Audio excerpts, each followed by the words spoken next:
পশ্চিম মেদিনীপুর জেলার সবং ব্লকের তেমাথানিতে একটি বেসরকারি নার্সিংহোমে জন্ম নিল এক অদ্ভুত শিশু সন্তান, যার হার্ট শরীরের বাইরে অবস্থান করছে এবং ধুকপুক করছে। ঘটনার সূত্রপাত 6 জুন বুধবার বিকেলে সবং ব্লকের কুদরা গ্রামে গর্ভবতী মহিলা সৌমা দাস প্রসব যন্ত্রণা নিয়ে নার্সিংহোমে ভর্তি হন। নার্সিংহোম সূত্রে খবর, ডেলিভারির তারিখের 7 দিন পর নার্সিংহোমে ভর্তি হয়েছিল ওই গর্ভবতী মহিলা, যদিও রিপোর্টে তেমন কিছু ছিল না। ডাক্তার মানস ঘোষের তত্ত্বাবধানে চিকিৎসা করা হচ্ছিল সিজারিয়ান পদ্ধতিতে। সিজার করে ডেলিভারি করার পর লক্ষ্য করা যায় যে সদ্যজাত শিশুটির হার্ট শরীরের বাইরে বেরিয়ে আছে। তারপর তাকে তড়িঘড়ি মেদিনীপুর মেডিকেল কলেজ ও হাসপাতালে স্থানান্তর করা হয় এবং তারপর মেদিনীপুর থেকে কলকাতায়।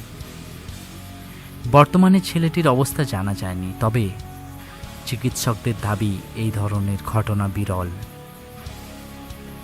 আগে থেকে সমস্ত ধরনের রিপোর্ট করা থাকলে অনেকটা সুবিধা হতো। এই ধরনের শিশুদের বাঁচার সম্ভাবনা খুবই কম।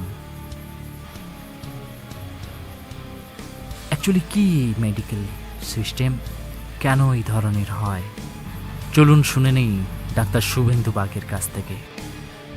এই রোগটির নাম হলো একটোপিয়া কর্ডিস।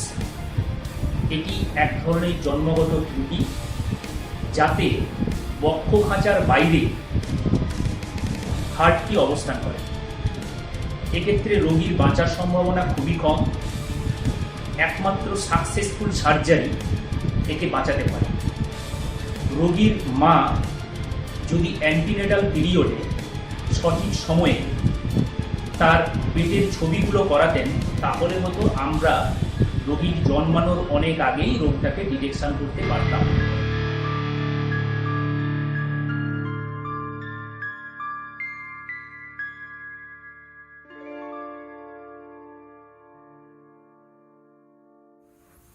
ভিডিওটি ভালো লেগে থাকলে লাইক করুন আর বন্ধুদের সঙ্গে শেয়ার করুন, যাতে সবাই শিশুটির অদ্ভুত দর্শনের ব্যাপারে জানতে পারে।